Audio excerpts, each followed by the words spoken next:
अस्सलाम वालेकुम, कैसे हैं आप सब। उम्मीद है कि आप सब बिल्कुल ठीक ठाक होंगे। तो आज की जो हमारी वीडियो है, मैंने इसमें पार्ट 1 डाल दिया था पहले ही यूट्यूब पर, और अब जो है इसका पार्ट 2 आया है हमारे चैप्टर नंबर 2 बायोलॉजिकल मॉलिक्यूल का। पार्ट नंबर 2 अब हम स्टार्ट करते हैं। लास्ट जो मैंने आपको पढ़ाया था वो कार्बोहाइड्रेट तक सारा बता दिया था, और अब जो है वो इसके बाद हम क्लासिफिकेशन ऑफ कार्बोहाइड्रेट के बारे में बात करेंगे।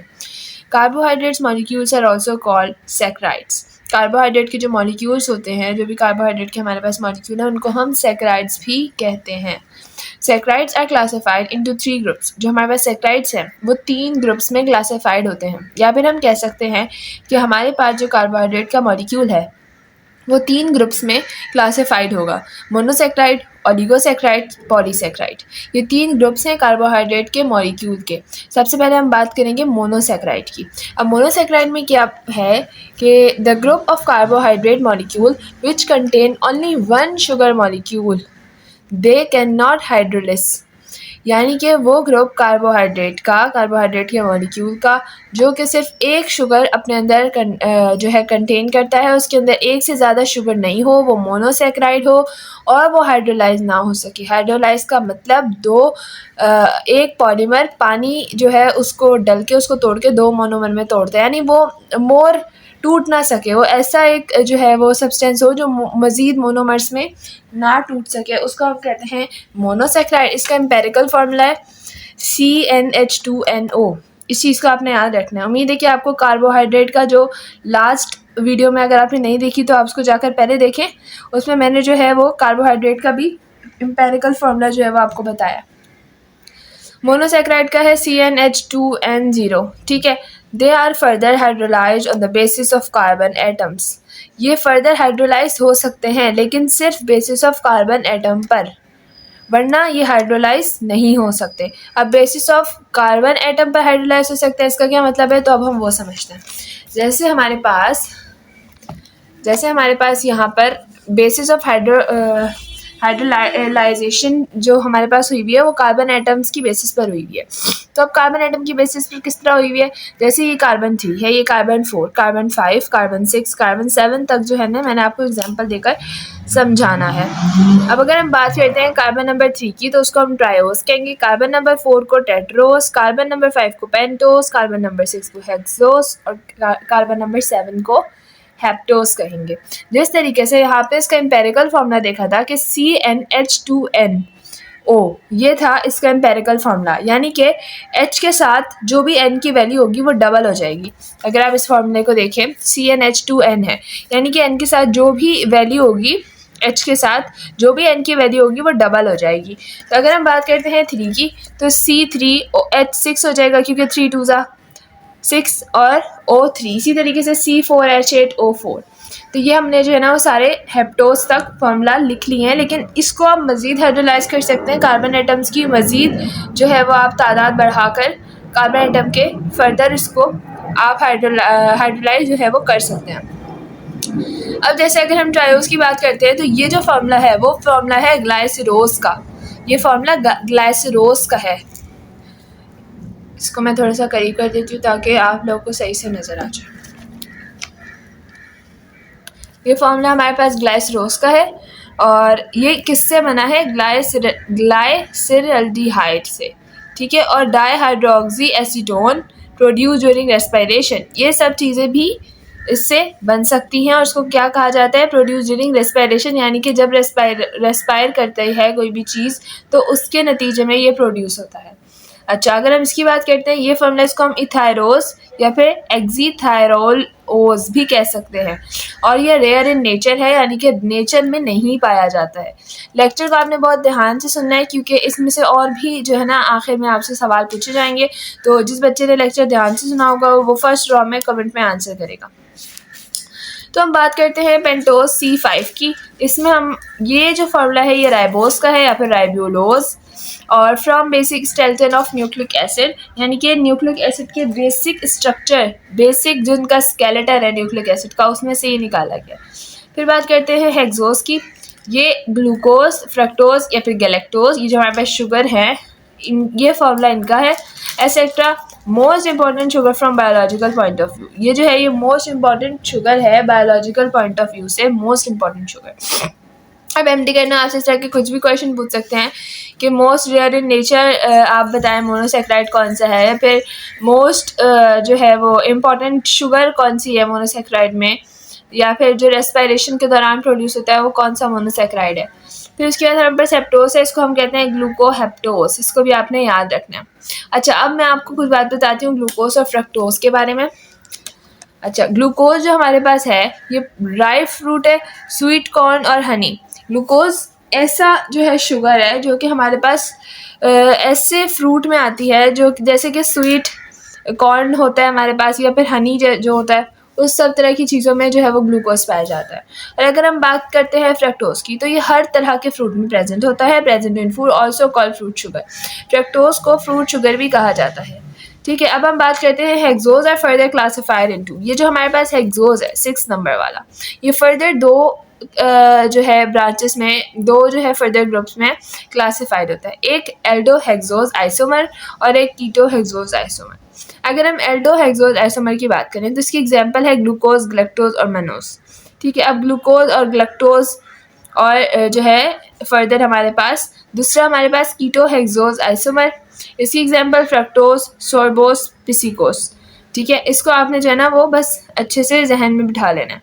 अब हमारे पास नोट लिखा है, इसी के नीचे एक नोट लिखा है कि these are sweet in taste and soluble in water. ये जो होती है ना फ्रक्टोज, सोर्बोस और पिसिकोस, ये स्वीट होती है टेस्ट में और वाटर में भी सॉल्यूबल होती है। जैसे कि अगर हम बात करते हैं चीनी की, तो चीनी भी टेस्ट में जो है वो स्वीट होती है और पानी में भी जो है वो अच्छे से डिज़ोल्व हो जाती है, सॉल्यूबल होती है।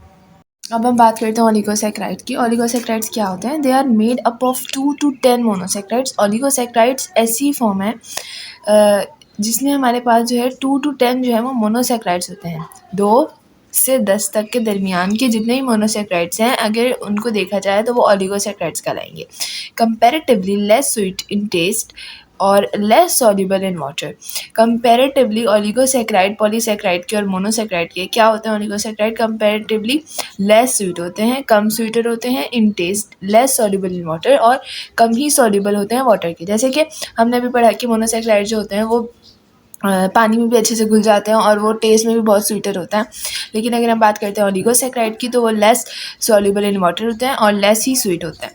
ठीक है, इसके बाद हम देखते हैं most common type in disaccharide is disaccharide on hydrolysis yield to monosaccharide। क्या होता है? मोस्ट कॉमन टाइप जो ओलिगोसैक्राइड की है उसको हम कहते हैं डाइसैक्राइड। मोस्ट कॉमन टाइप है ओलिगोसैक्राइड की। ये कैसे बनती है? जब हमारे पास कोई भी दो मोनोसैक्राइड्स मिल जाते हैं हाइड्रोलिसिस के प्रोसेस से, तो उसको हम कहते हैं डाइसैक्राइड।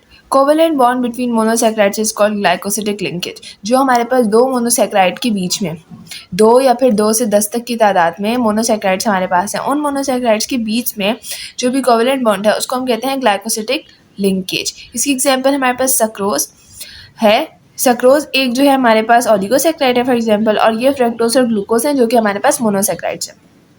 ये मिले, इनके बीच में जो हमारे पास बिटवीन इनके जो कोवेलेंट बॉन्ड है उसको हम कहते हैं ग्लाइकोसिडिक लिंकेज। ठीक है, इसके बाद हमारे पास लिखा है कि डाइसैक्राइड्स में बी रिड्यूसिंग और non reducing sugar. May be possible कि डाइसैक्राइड जो है वो रिड्यूसिंग शुगर हो या फिर नॉन रिड्यूसिंग शुगर। अब हम इस पर बात करते हैं कि what is reducing sugar and what is non reducing sugar.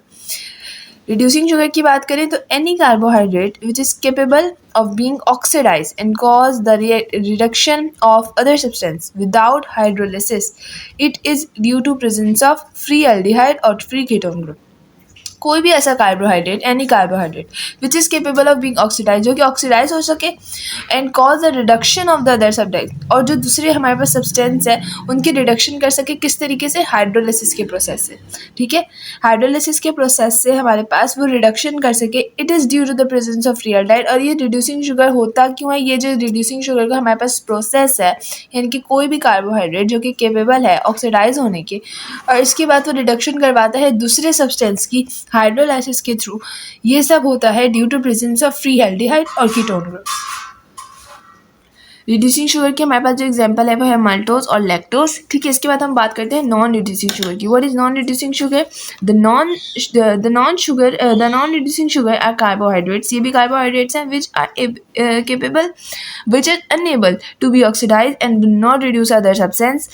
अब रिड्यूसिंग शुगर की बात करें तो उसमें क्या होता है कि हमारे पास उसमें जो थे वो रिड्यूसिंग शुगर जो कार्बोहाइड्रेट थे वो केपेबल थे कि वो ऑक्सीडाइज हो चुके हैं, और ऑक्सीडाइज होने के बाद वो दूसरे सब्सटेंस को भी रिडक्शन उनकी करवा सके बाय हाइड्रोलिसिस। लेकिन अगर हम बात करते हैं नॉन रिड्यूसिंग शुगर की, तो नॉन रिड्यूसिंग शुगर जो होते हैं वो कार्बोहाइड्रेट ऐसे होते हैं जो कि अनेबल होते हैं, वो ऑक्सीडाइज नहीं हो सकते और ना ही वो किसी दूसरे की रिडक्शन करवा सकते हैं। It is due to absence of free aldehyde और कीटोन ग्रुप, और ये एब्सेंस होती है फ्री एल्डिहाइड और कीटोन ग्रुप की, इस वजह से उनको कहते हैं नॉन रिड्यूसिंग शुगर। और इसी वजह से ये ना तो खुद ऑक्सीडाइज हो सकते हैं, ना ही ये किसी और सब्सटेंस को रिड्यूस करवा सकते हैं हाइड्रोलिसिस के थ्रू। ठीक है, इसकी एग्जांपल में हमारे पास सक्रोज और रिफाइनोज आ सकता है। इसकी एग्जांपल्स आप अच्छे से ध्यान में रखिएगा, सब बुक के पॉइंट्स हैं और ये लेक्चर पूरा बुक न्यू एसटीडी बुक से ही जो है वो बनाया गया है। इसके बाद हम बात करते हैं पॉलीसैकेराइड्स की। What are polysaccharides? High molecule weight carbohydrate which on hydrolysis yield many monosaccharides. Example starch, glycogen, cellulose and chitin. ऐसे हाई मॉलिक्यूलर वेट कार्बोहाइड्रेट्स, जाहिर सी बात है वो हाई मॉलिक्यूलर तो होंगे। क्यों होंगे हाई मॉलिक्यूलर? क्योंकि वो सिर्फ 1 या 2 या 10 तक के मोनोसैकेराइड से नहीं बने, वो हमारे पास 10 से ज़्यादा की तादाद के मोनोसैकेराइड से बने, इसलिए वो हाई मॉलिक्यूलर वेट कार्बोहाइड्रेट होंगे। जो कि हमारे पास कैसा है कि हमने उनको हाइड्रोलिसिस किया, उनको अलग किया पानी के थ्रू, जिसकी वजह से हमारे पास जो है वो मोनोसैकेराइड्स है। कितने? मैनी, कोई तादाद नहीं है, मैनी मोनोसैकेराइड्स, यानी कि 2 से 10 तक होंगे तो हमारे पास होगा ओलिगोसैकेराइड, और अगर उससे कम होंगे तो उसके बाद हमारे पास बाकी होंगे। एग्जाम्पल हमारे पास में स्टार्च है, ग्लाइकोजन है, सेल्यूलोज है और काइटिन है, ये सब जो है वो पॉलीसैकेराइड्स हैं। पॉलीसैकेराइड्स की एग्जाम्पल आपने ध्यान में रखे, पॉलीसैकेराइड की एग्जाम्पल्स में हमारे पास स्टार्च, ग्लाइकोजन, सेल्यूलोज और काइटिन आता है। अब हम एक एक करके सबको भी डिस्कस करेंगे। तो what is starch, what is glycogen, what is cellulose and what is chitin. अगर हम बात करते हैं फर्स्ट ऑफ ऑल स्टार्च की, most important and abundant reserve food material for higher plants, it contain 2 types of chain. सबसे ज़्यादा important और सबसे ज़्यादा अबेंडेंट जो है वो फूड मटेरियल है हायर प्लांट्स के लिए, और इसकी जो है वो 2 चेन्स होती हैं। वो कौन सी होती हैं उसके बारे में देखते हैं। अच्छा, इसकी जो हमारे पास चेन होती है स्टार्च की, वो होती है अमाइलोज और अमाइलोपेक्टिन, 2 चेन्स होती हैं। ठीक है, ये एक मोस्ट अबेंडेंट जो है वो फूड स्टोरेज है हायर प्लांट्स के लिए। अब what is amylose? It is made up of many glucose molecule join together in straight chain, it is soluble in hot water. Amylose जो है वो बनता है बहुत सारे ग्लूकोज के मॉलिक्यूल से जो कि एक साथ जुड़ गए होते हैं एक स्ट्रेट चेन की थ्रू। जैसे ये आप देख रहे हैं ग्लूकोज के मॉलिक्यूल्स हैं और ये एक स्ट्रेट चेन के थ्रू जो है ना वो जुड़ गए हैं। मैं आपको इसको थोड़ा सा करीब से दिखाऊँ उस तरीके से। ये तो है वो ग्लूकोज के मॉलिक्यूल्स हैं जो कि आपस में एक स्ट्रेट चेन के थ्रू जुड़ गए हैं और ये हॉट वाटर में सॉल्युबल होते हैं। ठीक है, गर्म पानी आप करेंगे उसमें आप इसको जो है वो सॉल्यूशन इसकी करेंगे तो ये हो जाएगा। इसके बाद अगर हम बात करते हैं अमाइलोपेक्टिन की, what is amylopectin? It is made up of many glucose molecule join together in branch chain, it is insoluble in hot and cold water. अब अमाइलोपेक्टिन क्या है? एक तो हमारे पास अमाइलोज है। अमाइलोज तो एक जो है हमारे पास सिंपल फॉर्म है स्टार्च की चेन की, सिंपल फॉर्म है जिसमें हमारे पास जो है वो ग्लूकोज आपस में स्ट्रेट चेन में जो है वो कंबाइन हुए और वो सॉल्युबल है हॉट वाटर में। बट अगर हम बात करते हैं अमाइलोपेक्टिन की, तो अमाइलोपेक्टिन जो हमारे पास ग्लूकोज है वो ज्वाइन तो होते हैं बट वो एक स्ट्रेट चेन में ज्वाइन नहीं होते, वो ब्रांच चेन में ज्वाइन होते हैं। जैसे कि आपको इसमें दिख रहा है एग्जाम्पल में कि ये हमारे पास ग्लूकोज है, एक ग्लूकोज इधर, एक ग्लूकोज इधर, एक ग्लूकोज इधर, ये सारी ग्लूकोज की लाइन चल रही है और इसके साथ जो ऊपर हमारे पास ये ग्लूकोज लगा हुआ है ये एक ब्रांच चेन में ग्लूकोज इसके साथ ज्वाइन है, ब्रांच में ज्वाइन है। यहाँ पे भी हमारे पास जो है वो ब्रांच में ग्लूकोज ज्वाइन है। तो वो ग्लूकोज जो कि स्ट्रेट चेन में आए वो हमारे पास अमाइलेज है और अमाइलोज है, और जो हमारे पास जो है वो ब्रांच में आते हैं ग्लूकोज उसको हम कहते हैं अमाइलोपेक्टिन। ना तो ये सॉल्युबल होते हैं हॉट वाटर में और ना ही सॉल्युबल होते हैं कोल्ड वाटर में, दोनों में इनसॉल्युबल हैं। नोट करके हमारे पास लिखा हुआ है it gives blue colour to iodine. इस तरीके के जो भी क्वेश्चंस आपको दिखे, जो भी आपको स्टेटमेंट्स दिखे नोट की फॉर्म में, तो उसको आप ज़रूर याद रखिएगा क्योंकि इस तरह के पॉइंट्स ही होते हैं जो कि एमसीक्यूज में फर्दर हाईलाइट्स किए जाते हैं। जैसे लिखा है it gives blue colour to iodine, यानी कि अगर हमारे पास आयोडीन में हम अमाइलोपेक्टिन या अमाइलेज डालेंगे तो वो क्या कलर हमें प्रोवाइड करेगा? Blue colour. ठीक है। अच्छा, इसके बाद हम नेक्स्ट एग्जांपल देखते हैं पॉलीसेकेराइड की, which is glycogen. It is a polymer of glucose. It molecular structure is similar to starch. It is also known as animal starch. अच्छा, अब हम बात करते हैं ग्लाइकोजन की। What is glycogen? It is a polymer of glucose. Glucose का polymer है। Its molecular structure is similar to starch, और इसका जो मॉलिक्यूलर स्ट्रक्चर है वो एज सिमिलर है एज स्टार्च। जैसे हमारे पास स्टार्च होता है वैसे ही उसका मॉलिक्यूलर स्ट्रक्चर होता है, वैसे ही इसका जो है हमारे पास ग्लाइकोजन का मॉलिक्यूलर स्ट्रक्चर होता है, सेम दोनों का। It is also known as animal starch, और ग्लाइकोजन को हम एनिमल स्टार्च भी कहते हैं। ठीक है। अगर हम बात करते हैं स्टार्च की वापस से, तो स्टार्च क्या है? वो हमारे पास एक हायर प्लांट की स्टोरेज फूड के लिए काम आता है। अगर हम बात करते हैं ग्लूकोज की, ग्लूकोज एक मोनोमर है और ग्लूकोज का पॉलीमर ग्लाइकोजन है।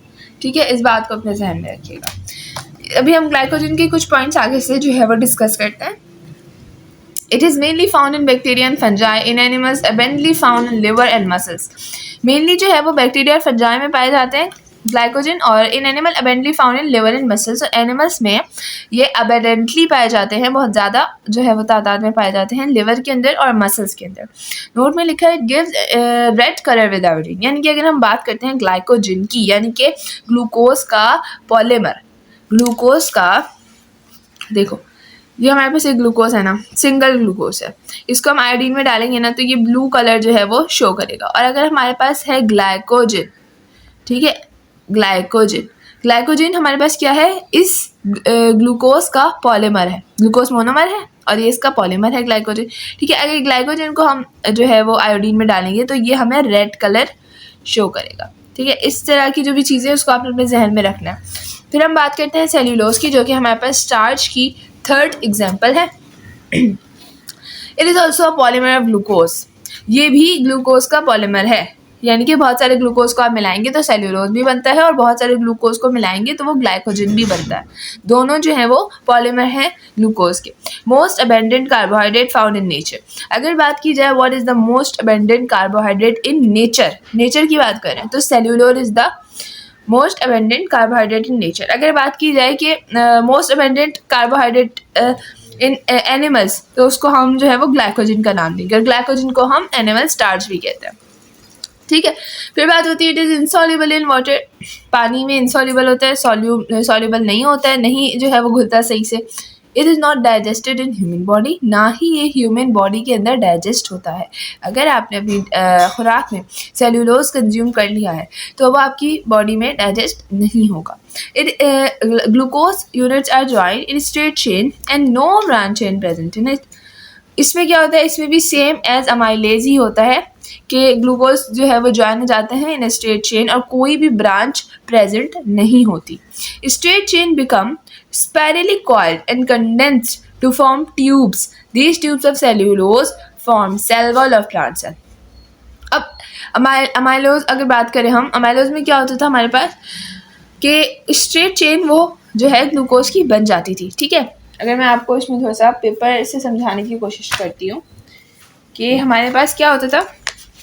अगर हम बात करते हैं अमाइलेज की, अमाइलेज में हमारे पास क्या होता था कि ये हमारे पास जो है वो ग्लूकोज की चेन है। ठीक है, ये जुड़ गई ग्लूकोज से, फिर ये वापस फर्दर जुड़ गई ग्लूकोज से, और ये इसी तरीके से ही ग्लूकोज से जुड़ती रही, ये एक चेन बन गई। ठीक है, लेकिन अगर हम बात करते हैं सेल्यूलोज की, सेल्यूलोज में क्या होता है कि स्ट्रेट चेन, आप इसको इमेजिन करें कि इधर ग्लूकोज लगे हुए हैं। ठीक है, ये ग्लूकोज की चेन है। इसमें क्या होता है, स्ट्रेट चेन होती तो है, इसमें कोई ब्रांच नहीं होती, बट क्या होता है कि ये स्पायरली इस तरीके से चेन बनना स्टार्ट हो जाती है सेल्यूलोज में। ये सब इधर सब जी है, सारा ये जो है वो ग्लूकोज की चेन है। इस चेन जो है ये एक ट्यूब की फॉर्म शक्ल इख्तियार कर लेती है, एक इस तरीके से ट्यूब की शक्ल इख्तियार कर लेती है ये चेन। ठीक है, जो स्पिरली कॉइल्ड है। और ये जो चीज़ है ये क्या बनता है हमारे पास फर्दर, हमारे पास जो है ये फर्दर प्लांट सेल की सेल वॉल बनती है। अब एक और पॉइंट जो कि आपने नोट के थ्रू याद रखना है, cellulose give no colour to iodine. हमारे पास जो अगर हम बात करते हैं माइलोपेक्टिन की तो वो ब्लू कलर देता है, ग्लाइकोजन रेड कलर देता है। अगर हम बात करते हैं सेल्यूलोज की तो सेल्यूलोज को अगर हम आयोडीन में डालें तो इसका कोई हमारे पास कलर नहीं आता। अब हम ना बात करते हैं काइटिन की। What is chitin? It is a long chain polymer of N acetyl glucosamine an acid derivative of glucose, amide derivative of glucose, ठीक है। काइटिन क्या है? एक लॉन्ग चेन पॉलीमर है एन एसिटाइल ग्लूकोसामाइन का, जो कि एक डेरिवेटिव फॉर्म है ग्लूकोज की। Chitin is modified polysaccharides contain nitrogen which allows for increased hydrogen bonding between adjacent polymers giving it more strength। Chitin में क्या होता है? ये एक मॉडिफाइड पॉलीसैकेराइड की फॉर्म है जिसमें नाइट्रोजन होता है, ठीक है। काइटिन में नाइट्रोजन होता है which allows for increase hydrogen bonding. Nitrogen की वजह से जो हाइड्रोजन बॉन्डिंग है वो इंक्रीज हो जाती है, जिसकी वजह से हमारे पास जो है adjacent polymers giving it more strength. Chitin के जो पॉलीमर्स हैं उसमें जो है वो मोर स्ट्रेंथ आना स्टार्ट हो जाती है, किसकी वजह से? हाइड्रोजन बॉन्डिंग की वजह से। हाइड्रोजन बॉन्डिंग किसकी वजह से हो रही है? नाइट्रोजन की वजह से, ठीक है। Functionally it is comparable of keratin protein. Functionally हम इसको कंपेरेबल यानी कि ये कंपेयर हो सकता है किसी से? केराटिन प्रोटीन से, काइटिन और केराटिन प्रोटीन, ठीक है। इसके बाद हम बात करते हैं इसी के कुछ टाइप्स है हमारे पास, pure and unmodified form of chitin और मॉडिफाइड फॉर्म ऑफ काइटिन। अच्छा, प्योर और अनमॉडिफाइड, इससे तो साफ बात जाहिर होगी कि जो काइटिन है वो हमारे पास प्योर है और उसको हमने किसी भी तरीके से मॉडिफाइड नहीं किया है। और अगर हम बात करते हैं मॉडिफाइड फॉर्म की, तो काइटिन जो है उसको हमने थोड़ा सा मॉडिफाई कर दिया है और वो प्योर नहीं रहा है। अगर हम बात करते हैं, it is translucent, pliable, resilient and quite tough in most arthropods. जो आर्थ्रोपोड्स होते हैं ज़्यादातर, इसमें क्या होता है कि हमारे पास जो है वो एक प्योर एंड अनमॉडिफाइड फॉर्म होती है जो कि ट्रांसक्यूलेंट होती है, प्लीएबल होती है और रेजिलेंट होती है और क्वाइट टफ होती है, ठीक है, यानी कि टाइट होती है, वो टाइटली जो है वो होती है। इसके बाद अगर हम बात करें मॉडिफाइड फॉर्म ऑफ काइटिन की, with proteinaceous matrix from exoskeleton of insects. अगर आप इंसेक्ट्स का एक्सोस्केलेटन देखें ऊपर से जो होता है तो वो प्रोटीनेशियस होता है, ठीक है ना। And with CaCO3 in the shell of molluscs and crustaceans, it is must harder and stiffer than pure chitin. अब ये जो है वो प्योर जो हमारे पास प्योर काइटिन है उससे भी ज़्यादा मस्ट हार्डर स्टिफर होता है, लेकिन ये जो है वो एक्सोस्केलेटन में पाया जाता है। इसी तरीके से हम बात करते हैं लिपिड्स की। लिपिड्स का अगर हम इंट्रोडक्शन पढ़ें कि क्या चीज़ है, इसको किसने जो है वो प्रपोज किया है। The term lipid is propose by Bloor. ये जो टर्म लिपिड है इसको ब्लोर ने प्रपोज किया for those biomolecules which are insoluble in water. ये टर्म लिपिड उन बायोमोलिक्यूल्स के लिए यूज़ होती है जो कि वाटर में इनसॉल्युबल होते हैं and soluble in organic solvents like ether and alcohol etcetera. जो हमारे पास ऑर्गेनिक सॉल्वेंट्स हैं जैसे कि ईथर या फिर एल्कोहल, इसमें जो है ये सॉल्युबल है लिपिड्स, और वाटर या फिर आम जो नॉर्मल पानी होता है उसमें इनसॉल्युबल है। इसकी डेफिनेशन क्या है? These compounds are made up of CHO carbon, hydrogen and oxygen like carbohydrate but contain much lesser ratio of oxygen than carbohydrate. जैसे कि हम अगर बात करें कार्बोहाइड्रेट की, तो कार्बोहाइड्रेट में भी सेम एज CHO ही होता है, ठीक है ना, कार्बन, हाइड्रोजन और ऑक्सीजन। बट होता क्या है, कार्बोहाइड्रेट में हमारे पास जो है वो ऑक्सीजन की रेशो नॉर्मल होती है, बट इसमें हमारे पास ऑक्सीजन की रेशो कम हो जाती है। वो कंपाउंड जिसमें कार्बन, हाइड्रोजन, ऑक्सीजन प्रेजेंट हो बट उसमें ऑक्सीजन की रेशो जो है वो कम हो जाए एज कम्पेयर टू कार्बोहाइड्रेट, उसको हम कहते हैं लिपिड्स। इस तरीके से हम इसकी एग्जाम्पल पढ़ते हैं। एग्जाम्पल में हमारे पास लिखा है कि stearin is a fat has molecule formula, यानी कि स्टीरीन जो है वो एक फैट है जिसको हम कहते हैं लिपिड्स, जिसका मॉलिक्यूलर फार्मूला है C57H11006, ठीक है। नोट करके एक बात लिखिए कि due to high quantity of carbon and hydrogen they contain almost double amount of energy than carbohydrate. क्योंकि इनके पास हाइड्रोजन और कार्बन की जो क्वांटिटी है वो ज़्यादा होती है, तो इसी तरीके से इनके पास कार्बोहाइड्रेट से भी डबल अमाउंट होती है एनर्जी की, क्योंकि ऑक्सीजन तो इनके पास कम होता है लेकिन इनके पास ज़्यादा क्या होता है, कार्बन और हाइड्रोजन। इसी तरीके से हम बात करते हैं फॉस्फोलिपिड्स की। फॉस्फोलिपिड्स क्या है? डेफिनेशन इसकी है type of lipids. Phospholipid type of lipids ही हैं which is condensation product of glycerol, यानी कि जब ग्लाइसरॉल को कंडेंस किया जाता है उसके नतीजे में जो प्रोडक्ट बनता है उसको हम कहते हैं फॉस्फोलिपिड्स। ग्लाइसरॉल भी एक लिपिड है। 2 fatty acid and 1 choline and 1 phosphate are called phospholipids. What is the formula of phospholipid? अगर इस तरीके से क्वेश्चन आता है एमडी गेट में, या फिर आपसे इस तरह भी पूछा जा सकता है कि फॉस्फोलिपिड्स को बनाने के लिए कितने फैटी एसिड यूज हुए, कितने कोलिन और कितने फॉस्फेट यूज हुए। तो इस तरीके से हमारे पास 2 फैटी एसिड, 1 कोलिन और 1 फॉस्फेट यूज हुआ है फॉस्फोलिपिड को बनाने के लिए, फॉस्फोलिपिड को प्रोड्यूस या फिर मैन्युफैक्चर करने के लिए, ठीक है। फॉस्फोलिपिड भी क्या है? एक टाइप ऑफ लिपिड ही है जिसको हमने जब हमने ग्लाइसरॉल को कंडेंस किया तो उसके नतीजे में हमारे पास जो आया उसको हम कहते हैं फॉस्फोलिपिड। लिपिड्स। ठीक है, इसी तरीके से इसकी एक्सप्लेनेशन थोड़ी सी पढ़ लेते हैं। A phospholipid is similar to a glycerol except that one fatty acid is replaced by phosphate which is attached with nitrogenous compound choline. Phospholipid जो है वो सिमिलर है किसके? एसाइल ग्लाइसरोल के। एसाइल ग्लाइसरोल भी एक टाइप ऑफ लिपिड है। Phospholipid similar है एसाइल ग्लाइसरोल से, एक्सेप्ट यानी कि उसमें अब चेंजिंग क्या है अगर हम कंपेयर करें फॉस्फोलिपिड और एसाइल ग्लाइसरोल को, तो चेंजिंग ये है कि एसाइल ग्लाइसरोल में 3 फैटी एसिड्स होते हैं। ठीक है, लेकिन अगर हम फॉस्फोलिपिड्स की बात करते हैं तो इसमें सिर्फ 2 फैटी एसिड्स होते हैं, और एक फैटी एसिड जो कि एसाइल ग्लाइसरोल में था, इसका क्या होता है, वो जो है वो कन्वर्ट हो जाता है, या फिर हम कह सकते हैं कि वो जो है वो कंपेयर से अगर हम करें तो रिप्लेस हो जाता है फॉस्फेट से। एक फैटी एसिड फॉस्फोलिपिड का रिप्लेस हो जाता है फॉस्फेट से, जो कि जाके अटैच होता है नाइट्रोजनियस कंपाउंड कोलिन से। ठीक है, अगर हम एसाइल ग्लाइसरोल की बात करें तो उसमें 3 फैटी एसिड्स हैं, और अगर हम फॉस्फोलिपिड्स की बात करें तो इसमें सिर्फ 2 फैटी एसिड हैं, और एक फैटी एसिड जो कि एसाइल ग्लाइसरोल में था वो रिप्लेस हो जाता है फॉस्फेट से और अटैच हो जाता है जाके नाइट्रोजनस कंपाउंड कोलिन के साथ। फर्दर हमारे पास लिखा है कि it contain 2 ends, one which is made up of fatty acid which form non-polar part, therefore behave as water repellent called hydrophobic part. अब इसकी अगर हम बात करते हैं फॉस्फोलिपिड की, तो इट कंटेन 2 एंड्स। ठीक है, 2 एंड्स होते हैं इसके हमारे पास। मैं आपको पहले डायग्राम से थोड़ा शो करती हूँ। जैसे ये हमारे पास आपको दिख रहा है, ये एक फॉस्फोलिपिड की डायग्राम है। ये जो आगे है इसको हम हेड कहते हैं, और इसके पीछे जो 2 हमारे पास फ्लैजिला सी हैं इनको हम कहते हैं टेल। ठीक है, जो आगे वाला पार्ट है इसको हम कहते हैं हाइड्रोफिलिक, और जो पीछे वाला पार्ट है इसको हम कहते हैं हाइड्रोफोबिक।